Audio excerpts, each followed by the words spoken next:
오늘 이 말씀의 제목을 존중과 멸시, 존중과 멸시 이렇게 한번 붙여 볼 수 있겠습니다.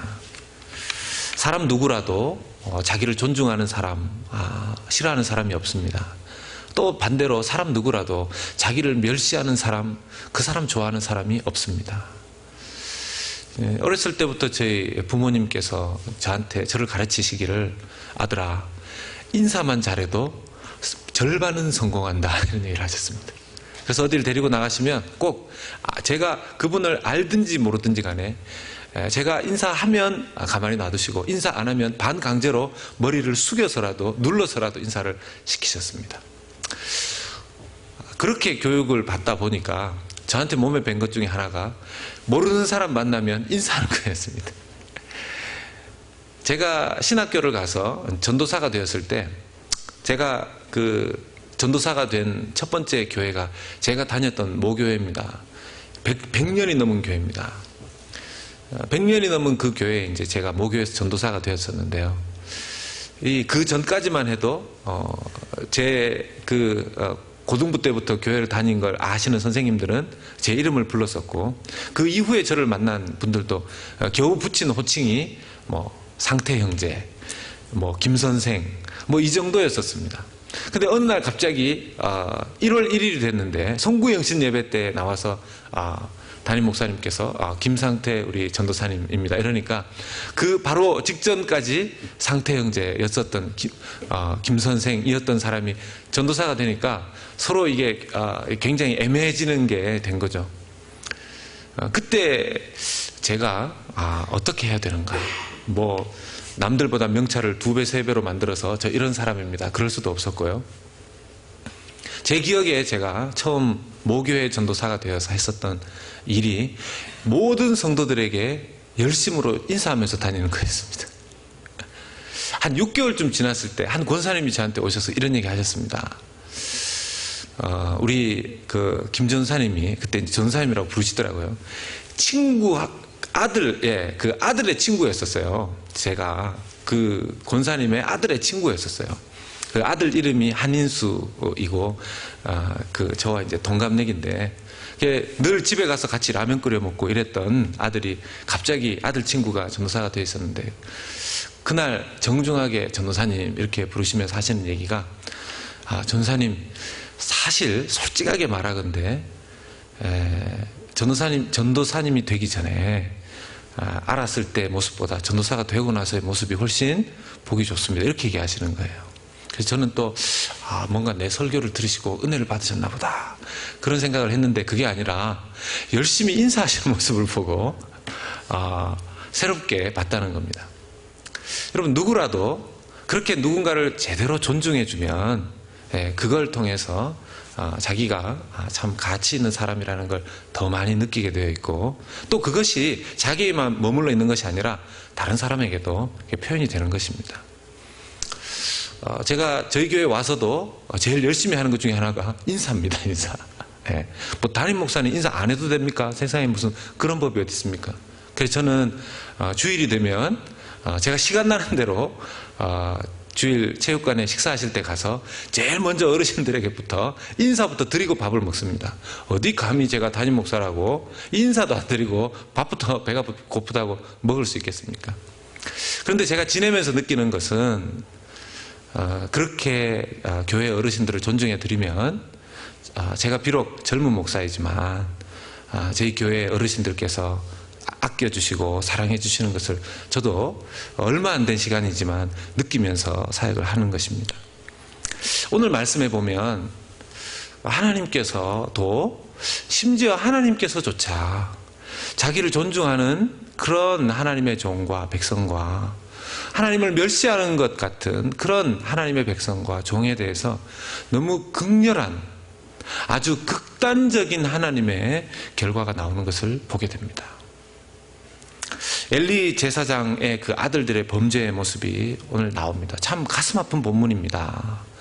근데 하나님께서 왜 이 말씀을 성경에 기록해 놓았는지, 이 비참한 이야기를 왜 오늘 우리가 들어야 하는 건지, 이 말씀을 보면서 우리가 생각해 본다면 하나님의 그 인자하시고 거룩하신 뜻이 무엇인지 알 수 있을 거라고 생각이 듭니다.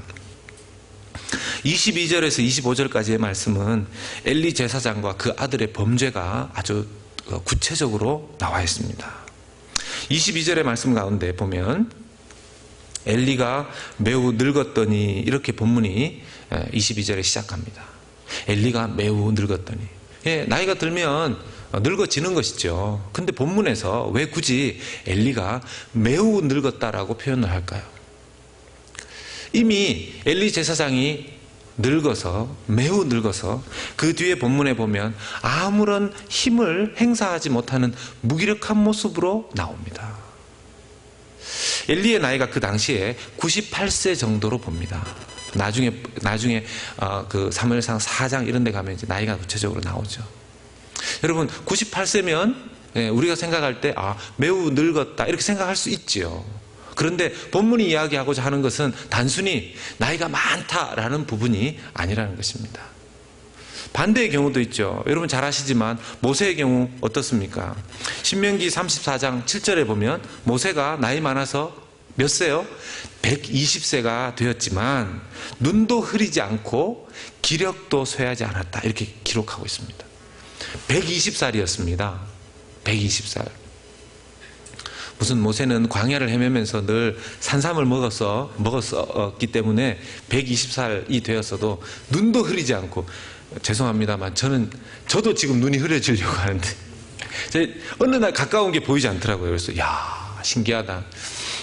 끝까지 버티는 데까지 노안이 왔지만 버텨보려고요. 돋보기를 쓰지 않고 120세가 되었지만 눈도 흐려지지 않았고 기력도 쇠하지 않았다 이렇게 합니다. 저도 요즘 보면요, 요즘 100세 시대라고 하지 않습니까? 제가 저희 교회 어르신들 보면 깜짝깜짝 놀랍니다. 이분의 액면 그대로의 나이가 도대체 얼마인가? 요즘 이렇게 그래서 옛날에는 사람을 외모로 판단하지 말라 이 말이 사람 외모로 보고 무시하지 말라 이런 뜻이었는데, 요즘은 사람을 외모로 판단하지 말라는 뜻이 외모로 보면 굉장히 젊은데요, 나중에 이렇게 한국말에 그런 얘기 있지 않습니까? 민증을 내서 딱 해보면 나이가 굉장히 많은 겁니다. 그래서 오히려 외모로 판단하지 말라는 얘기가 반대로 적용해야 될 때가 되지 않았나 이런 생각들이 듭니다. 중요한 건 뭐냐, 엘리 제사장은 그때 무기력한 한 사람의 노인이 되어버렸고, 모세 같은 경우에는 120세가 되었지만 어떻게 눈도 기력도 쇠하지 않은 사람이 될 수 있었는가? 그 차이가 뭘까요? 나이가 들어가면서도 끝까지 하나님을 오늘 말씀에 나오는 힌트를 따지자면 끝까지 하나님을 바라보며 하나님을 존중했던, 영어 표현에 honor이라고 했습니다. honor. 하나님 앞에 그 honor, 그것을 바쳤던 그 사람 모세는 120세, 내일 하나님께서 부르시는 그 시간까지라도 기력이 쇠하지 않았다는 것입니다. 그런데 벌써 나이 젊어도 세상 거 바라보고 하나님을 멸시하는 그런 삶을 살게 되면, 얼굴은 땡스기빙 때 저희 집에서 조용히 이제 저희끼리 이렇게 땡스기빙을 보내면서 기도했었습니다. 제가 주님, 주변에 불우한 이웃 한 명 불러서 같이 하게 해주십시오 이랬는데, 마침 한 청년을 불러서 이제 하게 됐습니다. 물어보니까 아무 약속도 없고 집에서 그냥 혼자서 밥 먹으려고 했습니다 그러더라고요. 그 형제가 마침 이제 은행에서 일을 하는데, 은행에 오면 어떤 분은 이렇게 돈을 많이 가지고 와서 자기한테 이렇게 툭 던진다는 겁니다. 빨리 세보라는 거죠. 중국인 분인데 아주 돈도 많답니다. 근데 그분의 얼굴을 이 형제가 바라보면 기쁨도 행복도 아무것도 보이지 않는다는 거죠. 아주 극도의 스트레스를 받고 있는 게 얼굴에 나타난다는 겁니다. 과연 그분이 글쎄요, 하나님을 존중하는 인생을, 하나님을 아너하는 그런 인생을 살아간다면 그런 모습은 아니지 않을까 생각해 보게 됩니다. 죽을 때까지 하나님께서 주시는 은혜를 끝까지 누리려면 방법은 하나님 앞에 하나님을 계속 존중하고 하나님을 앙망하며 무엇보다 삶의 태도가 배우는 태도여야 한다고 말합니다. 지금 주일날 양육반 클래스에 보면요, 나이 많으신 분들 중에서 그 클래스에 들어오신 분들도 계십니다. 끝까지 배우겠다는 거죠. 제일 열심히 하십니다. 제가 보면 젊은 사람들은 예습을 대충 해서 오는데 어르신들은 예습도 더 열심히 해서 오세요. 자, 한번 따라서 하시겠습니다. 나는 제가 작게 한다고 같이 작게 하시면 어떡합니까? 네, 잠에서 깨어나시고 나는 죽을 때까지 배우겠습니다. 아멘. 아멘이십니까? 네. 정말 하나님 부르실 때까지 배우는 자의 자세로 달려가면 하나님께서 주시는 그 놀라운 은혜가, 그 기력을 강건하게 하시는 은혜가 여기 계신 모든 분들에게 있을 줄로 믿습니다.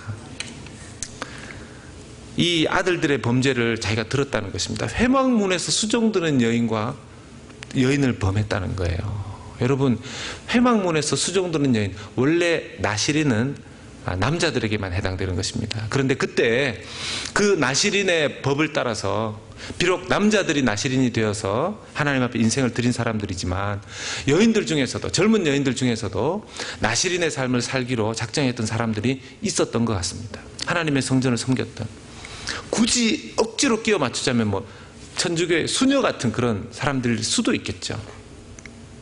그런 사람을 범했다는 겁니다.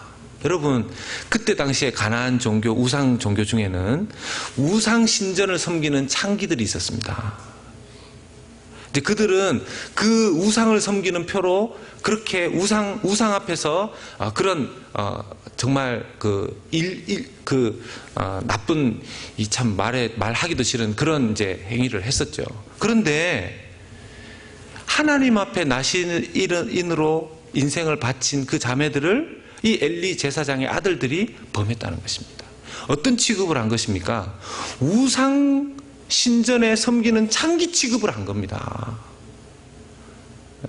하나님 앞에 바친 인생을 이 제사장의 아들들이 완전히 우상을 섬기는 사람처럼 취급해버렸다는 것은 이 아들들의 범죄가 극에 달했다는 것이죠.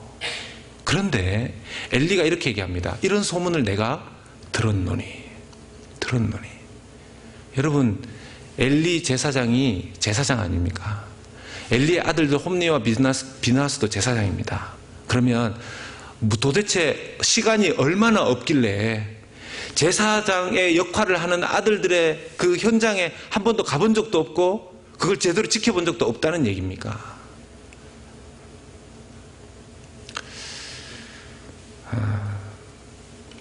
물론 자비와 용서가 필요하지만 이 본문의 말씀처럼 사람이 사람에게 죄를 지으면 하나님이 심판도 하고 용서도 해주시지만 사람이 하나님께 죄를 지으면 누가 용서함을 받을 수 있겠느냐, 그런 이야기를 하게 되는 것이죠. 직접 봐야죠. 직접. 이 대목에서 이 본문의 중간에 딱 한 절 재미있는 말씀이 들어가 있습니다. 26절의 말씀입니다. 같이 한번 26절의 말씀 같이 읽어보겠습니다. 시작. 아이 사무엘이 점점 자라매 여호와와 사람들에게 은총을 더욱 받더라. 지금 범죄한 얘기 한참 하고 지금 26절 지나서 여호와의 사람 선지자가 와서 엘리 제사장의 집안이 어떻게 될 것을, 그냥 쑥대밭을 만들 것이라고 예언하는 장면이 나오는데 그 중간에 딱 한 절, 사무엘이 자라나매, 점점 자라매 하나님과 사람 앞에 은총을 받더라, 그렇게 얘기합니다. 참 이것도 여러분 염두에 한번 두시고, 왜 사무엘은 하나님 앞에 은총을 받고 사람 앞에 은총을 받는 그런 사람으로 점점 자라나게 되는 것일까요? 뭐 미리 답부터 말씀드리면 아까 우리 제목으로 제가 서두에 말씀드렸던 존중과 멸시에 있다고 할 수 있습니다. 어렸을 때부터 하나님을 존중하는 그런 태도를 배운 사무엘이 하나님께 인정받는 것이 당연한 것이고요, 어렸을 때부터 사람을 존중하는 그런 태도를 가지고 자라나는 사무엘이 당연히 어른들에게, 사람들에게 인정받고 칭찬받을 수밖에 없는 것이죠.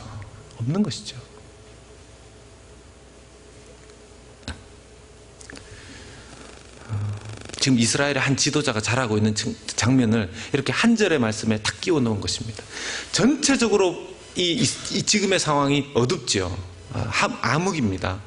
아주 낙이 없고 앞이 캄캄한 이스라엘의 현상을 보여주고 있는데, 여기에다가 살짝 26절에 사무엘이 하나님 앞에 사람 앞에 은총받으면서 잘 자라고 있다는 이 말씀 한 절이 탁 들어가 있습니다. 하나님의 은혜는 사무엘 한 사람에게 임했지만, 여러분, 은혜 받았다고 해서 갑자기 그 사람이 모든 일을 감당해낼 수 있는 그런 놀라운 지도자로 자라는 거 아닙니다. 어떤 분들이 보면, 목사님, 저 은혜 받았습니다. 저 이제 다르게 살 겁니다. 죄송한데요, 그분이 그런 얘기를 하면 저는 주여, 제가 오늘부터 기도를 해야 되는 이런 생각을 합니다. 왜냐, 여러분, 한 번 은혜 받아서 그 다음 날부터 완전히 변화되는 사람 잘 못 봤습니다. 물론 어떤 방향은 180도로 딱 바뀌었죠. 방향은 바뀌었습니다. 그런데 은혜 받은 그 사람이 나중에 하나님 앞에 그 은혜 받은 제대로 된 몫을 하려면 시간이 필요합니다. 자라야 됩니다. 마치 사무엘처럼. 사무엘이 얼마나 은혜를 많이 받았겠습니까? 뱃속에 있을 때 엄마 한나가 얼마나 기도를 많이 했겠습니까? 태어나자마자 하나님 앞에 드렸던 예배가 얼마나 많으며, 그 어린 아이가 젖을 떼자마자 하나님 앞에 바쳤으니까 젖을 떼기까지 젖을 물리면서 얼마나 많이 기도를 했겠습니까? 그런데 사무엘의 몫은 지금 단 한 구절에 불과할 정도로 은혜 가운데에서 자라나는 모습을 보여줍니다.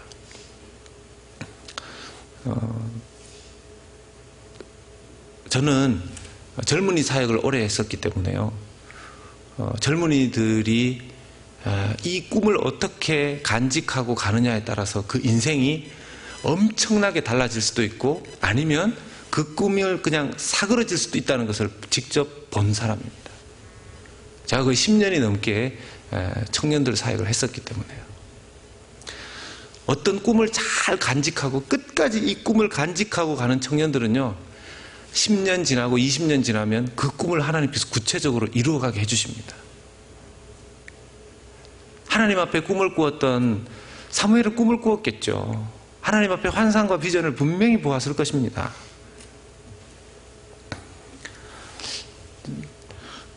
요즘 제가 이제 만나야 되고 해야 될 일, 연말이 되니까 일이 진짜 무지하게 많습니다.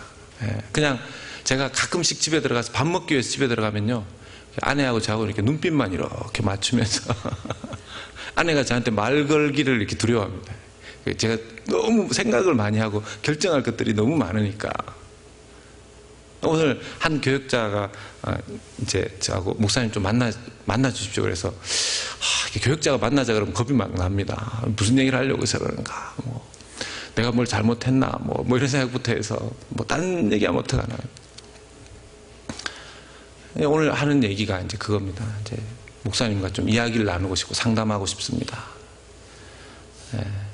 어쨌든 하나님 앞에 부름받은 걸 짧게 이야기를 하면서, 목사님 참 지금 어렵지만 하나님 앞에 꿈을 가지고 있습니다. 이런 얘기를 하는 겁니다. 그래서 제가 무엇을 해야 될까요? 이제 이런 걸 묻는 거죠. 제가 저는 뭐라고 무슨 얘기를 해주겠습니까? 제가 아직까지 된 것도 없는데요.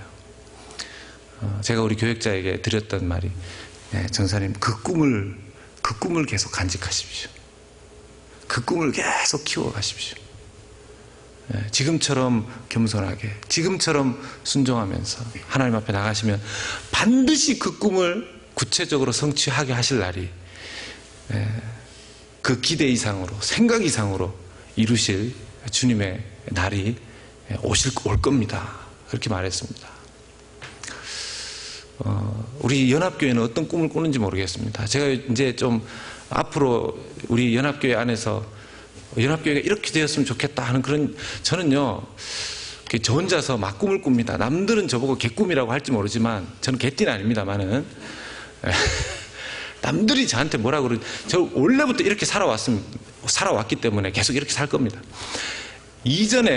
이전에도요, 제가 교회 처음 다녔을 때 가슴 아팠던 것이, 예수님을 믿고 다닌 교회와 예수님을 잘 모르고 안 믿고 교회를 다녔을 때가 너무 차이가 난 겁니다.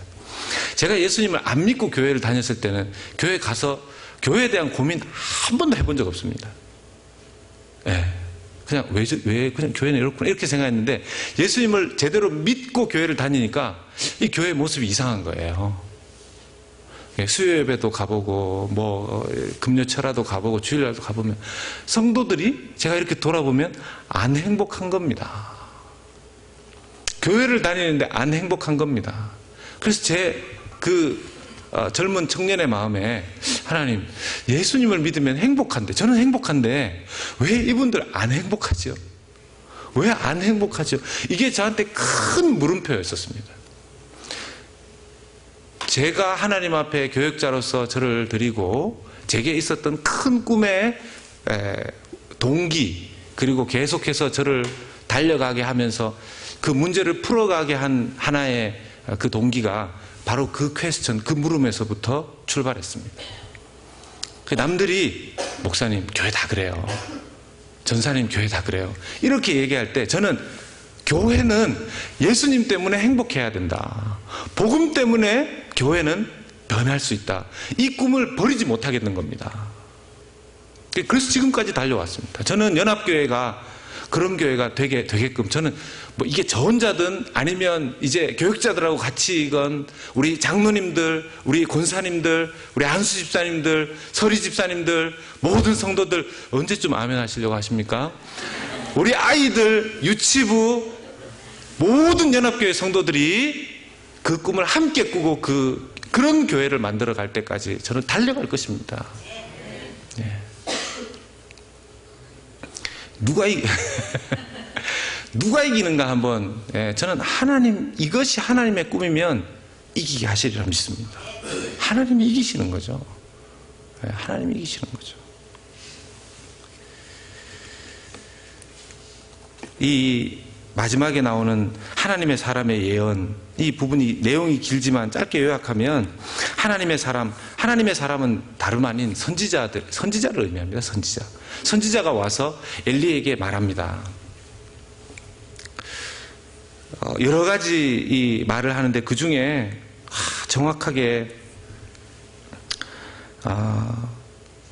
이런 말씀이 얼마나 그들이 하나님을 멸시했는지, 이 29절의 말씀 한번 보겠습니다. 29절. 29절 같이 한번 읽겠습니다. 29절 말씀 같이 읽겠습니다. 시작. 너희는 어찌하여 내가 내 처소에서 명령한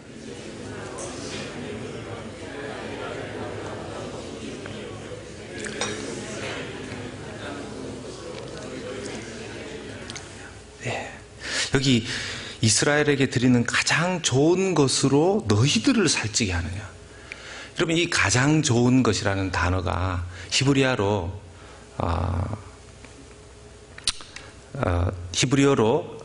레시트라는 단어입니다. 레시트. 이 레시트라는 단어가 어디 나오냐 하면 창세기 1장 1절에 나옵니다. 이 창세기 1장 1절, 이 신학교 다녔던 분들은 히브리어로 이 1장 1절은 외웁니다. 베레시트 바라 엘로힘. 그래서 레시트가 거기 나옵니다. 시작하다. 태초에 가장 중요한. 그러니까 이 레시트라는 단어를 여기에 썼다는 것은요, 지금 엘리와 엘리 제사장들이 하나님이 취해야 될 가장 좋은 것을 자기들이 취했다는 뜻입니다. 창세기 1장 1절에 하나님께 붙인 단어가 여기에 쓰인 겁니다. 자기가 하나님 자리에 올라가 있는 거죠. 여러분 아시겠지만 사탄이 언제 타락했습니까? 하나님 자리에 올라갔을 때. 하나님 자리에 올라갔을 때. 지금 엘리의 아들들이 올라간 그 자리가 그냥 단순히 하나님께 범죄한 수준이 아니라 자기들이 하나님 자리에 올라가 있다는 것입니다. 그래서 하나님께서 말씀하십니다. 이제 너와 내가 했던 약속을 바꾸겠다는 것이죠. 바꾸겠다는 것입니다. 그래서 30절에 그러므로 이스라엘의 하나님 나 여호와가 말하노라. 내가 전에 내 집과 내 조상의 집이 내 앞에 영원히 행하리라 하였으나, 이게 이제 엘리의 조상이 누구냐 하면 아론의 아들 이다말입니다. 아론의 아들 이다말. 그래서 쭉 레위 계통으로 제사장 계열이 이어져 온 거죠. 엘리까지. 근데 그때 영원히 내 제사장으로 세우겠다 이렇게 말씀을 하셨거든요. 그런데 내 앞에 영원히 행하리라 하였으나 이제 나 여호와가 말하노니 결단코 그렇게 하지 아니하리라. 하나님이 한번 약속하시면 약속을 지키시는 분인데 이러면 안 되는 거 아닙니까? 하나님이 사실 약속을 깬 게 아니라 누가 먼저 약속을 깬 것입니까? 엘리 집안이 하나님 앞에서의 약속을 스스로 깬 것입니다. 하나님 앞에 사람이 약속을 깨는 걸 어떻게 하나님이 그 약속을 유지할 수 있겠습니까? 마치 이런 것이죠. 신약 성경에 보면 성령을 회방하는 죄 외에는 모든 죄가 용서받을 수 있다 그랬습니다. 여러분, 성령을 회방하는 죄가 무엇입니까? 어떤 분들은 성령을 회방하는 죄, 목사님 이렇게 막 기도 못하게 하고 기도하려고 하면 옆에 옆구리 막 쑤시고 이러면 성령을 회방하는, 그거는 성령을 회방한다기보다 기도 못하게 회방하는 것이, 그러면 원래 안 되는 것이긴 하죠. 그러나 정확하게 말하면 성령을 회방하는 죄는 예수님을 안 믿는 죄라고 할 수 있습니다. 정확하게 예수님 안 믿는 죄입니다. 여러분, 예수님을 안 믿는데 하나님이 그 사람을 구원할 도리가 있습니까? 본인이 예수님을 안 믿겠다는데 하나님이 그를 구원할 도리가 있습니까? 없죠. 하나님이 아무리 약속을 하셨지만 제사장이 가장 이 땅 가운데서 존귀히 여기면서 살아야 될 대상이 하나님임에도 불구하고 그 약속을 먼저 이렇게 사정없이 깨어버린, 그리고 오히려 하나님 자리에 올라간 그 백성에 대해서 하나님께서 약속을 바꿀 수밖에 없는 것이 되어버린 것이죠. 그러면서 하시는 말씀이 나를 존중히 여기는 자는 내가 존중히 여기고 나를 멸시하는 자는 내가 경멸하리라, 이렇게 말씀하십니다. 지금 개역 개정에는 나를 멸시하는 자는 내가 경멸하리라 그랬지만 우리말 성경이나 다른 성경에 보면 나를 멸시하는 자는 나도 멸시하리라 이렇게 되어 있습니다.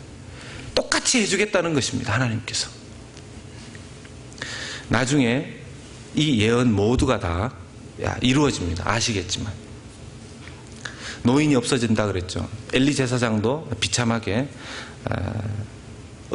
그 성전 문 앞에 의자에 앉아 있다가 비둔한 상태에서 목이 부러져서 죽었다고 그랬습니다. 홈리와 비느하스가 한 날에 죽었고요. 그 자손 중에 딱 한 명이 남습니다. 나중에 보면 누구냐 하면 아비아달이라는 제사장이 살아남는데요. 엘리 제사장 계열입니다. 이 아비아달마저도 아도니아가 솔로몬을 대적할 때 그 아도니아 편에 섰다가 파문을 당합니다. 이 아비아달 제사장도. 그러니까 결국 이 제사장의 그 가문은 문을 그때 닫게 되고, 그때 일어난 제사장 계열이 어디냐 하면 사독 제사장이었습니다. 다윗 때에 활동했었던 사독 제사장 계열입니다. 이렇게 선지자가 와서 이런 경고, 이런 일이 있을 것이다 예언하는 이유가 무엇입니까? 반드시 이렇게 할 거니까 아무것도 하지 마라, 그런 뜻입니까? 그렇지 않죠. 그렇지 않죠. 이런 일이 있을 것이라고 말하였다면 만약 이때 엘리와 그 아들들이 하나님 앞에 납작 엎드려서 회개했다면 하나님 살려주셨을 겁니다. 다시 바꾸셨을 겁니다. 그 대표적인 예가 무엇입니까? 요나서에 나와 있지 않습니까? 요나서에 니느웨 백성들의 그 악함을 보시고 하나님께서 요나를 보내십니다. 요나가 니느웨로 가라라는 하나님의 명령을 거스리고 다시스로 도망을 갔는데요. 저 악한 백성 니느웨에게 가서 회개를 선포하라 라고 했을 때 요나가 느꼈던 건 뭘까요? 요나는 선지자입니다. 누가 뭐라 그래도 선지자입니다. 나름 선지자로서의 감각이 있는 사람이에요. 하나님께서 니느웨로 가라. 라고 했을 때 하나님께서 그 사람들을 용서할 마음이 있다는 걸 요나가 알았어요. 그게 싫었던 겁니다. 요나는 그게 싫었어요.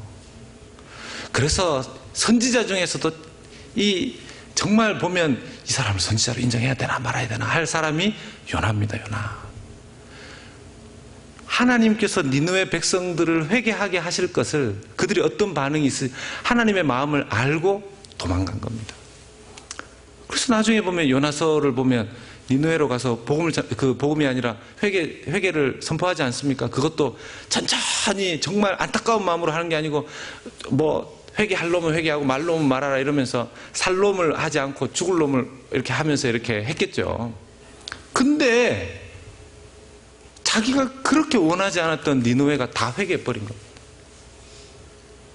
그때 보면 소마저도 금식을 시키면서 회개했다고 그랬습니다. 그게 싫었던 거예요. 그게 정말 대단한 선지자 아닙니까?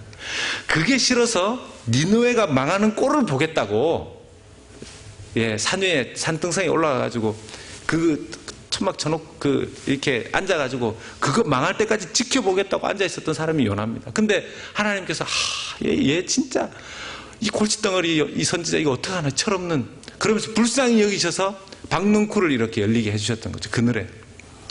나중에 그거 없어졌다고 그렇게 짜증을 내지 않습니까? 그러니까 하나님이 말씀하시죠. 야, 너는 이 박넝쿨도 소중히 여겨서 이렇게 하면서 내가 이 세상에 비록 이방인이지만 그 백성들을 어린아이들을 소중히 여기는 것이 당연하지 아니하냐? 이렇게 하고 그 드라마는 끝을 맺습니다. 요나가 알겠습니다. 이런 얘기가 안 나오고 모르겠습니다. 어떻게 됐는지. 하나님께서 우리로 하여금 이런 경고의 메시지를 줄 때는 우리에게 사실은 더 은혜의 자리로 나아갈 수 있는 그런 기회를 주시기 위함입니다. 신앙생활을 하시다 보면 뭔가 하나님 앞에 걸릴 때가 있습니다. 뭔가 걸릴 때가 있습니다. 그럴 때 어떤 사람은 요나처럼 고집을 피우는 자기 방향으로 가는 사람이 있고요. 어떤 사람은 하나님께서 나를 새롭게 하시려고 하시는구나.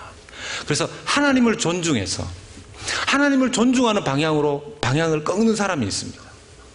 하나님은 누구를 기뻐하실까요? 누구를 페이버 하실까요? 하나님을 존중하는 사람. 하나님 존중하는 법을 가르쳐주기 위해서 오신 분이 예수님이십니다. 하나님 존중하는 법을 가르쳐주기 위해서 오신 분이 예수님이십니다. 어디까지 존중하셨습니까? 그 뜻을 따르시기를 십자가에 죽으시기까지 하나님을 안월하셨습니다. 그리고 예수님께서 사람을 귀히 여기시되 어떻게 귀히 여기셨습니까? 죄인과 세리들의 친구라고 하였습니다. 죄인과 세리들의 친구라고 하였습니다.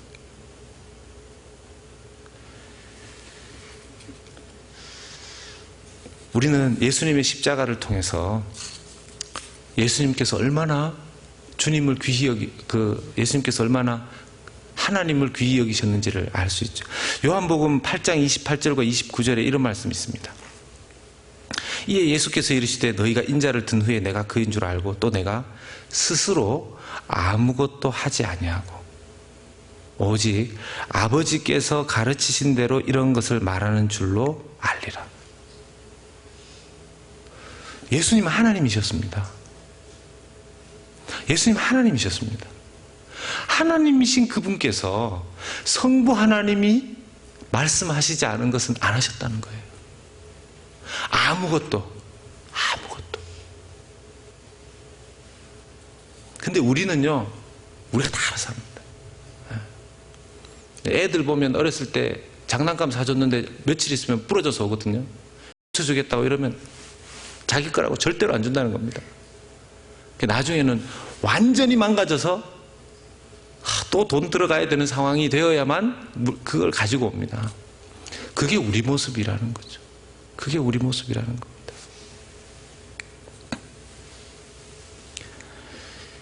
오늘 제목을 존중과 멸시로 지었는데요. 우리는 하루에도 수십 번 하나님을 존중했다가 또 하루에도 몇 수십 번 하나님을 멸시했다가 이렇게 합니다. 오늘날에 하나님을 존중하는 것과 멸시하는 것의 가장 큰 기준이 뭐겠습니까? 내 모든 삶을 하나님 앞에 살아가면 그것이 하나님을 가장 존중하는 것이고, 내 모든 삶에 하나님을 다 배제해버리면 그것만큼 하나님을 멸시하는 것이 없게 된다는 것입니다. 심지어는 여러분, 본당의 이 자리에 와서 예배를 드리고 있지만 내 생각이 하나님 앞에 있지 않다면 하나님은 어떻게 네가 이 자리에 앉아서 나를 멸시할 수 있느냐라고 물으실 수도 있습니다. 제가 만난 한 청년 얘기를 해드리고 말씀 마무리하려고 합니다. 이 청년이 저한테 와서 하는 얘기가, 목사님, 자기의 신앙이 계속해서 뭔가에 막혀 있다는 거예요. 그리고 뭔가 하나님이 자기한테 자꾸 말씀하시는데 너 내 거 도둑질한다, 이런 뭔가 자꾸 그런 메시지를 자기가 받는다는 겁니다. 그래서 뭐 제가 알 수가 있습니까? 같이 이야기를 했습니다. 근데 이 형제하고 얘기를 하다가 이 형제로부터 탁 나온 얘기가, 사실 말씀 안 드린 게 있는데 제 예배 태도에 좀 문제가 있습니다, 그러더라고요. 그래서 어떤 문제입니까? 이 형제는, 지금 저희 교회는 종을 안 쓰죠. 옛날에 교회들은 종을 많이 썼습니다. 예배 시작할 때 이렇게 땡 이렇게 해서 묵도하심으로 하나님 앞에 예배. 그 형제네 교회에도, 제가 있었던 교회가 아니고 제가 부흥회를 가서 만난 형제이기 때문에 자기 교회에 자기가 예배를 드릴 때 땡 하면 그때부터 잔다는 거예요. 그래서 언제 깨어나냐 하면 지금은, 이러면 그때 지금 깨울 때구나 이렇게 해서 깨어난다는 거예요. 그냥 잠깐 조는 정도가 아니고요. 조는 거야 할 수 있죠. 졸 수 있죠, 사람이.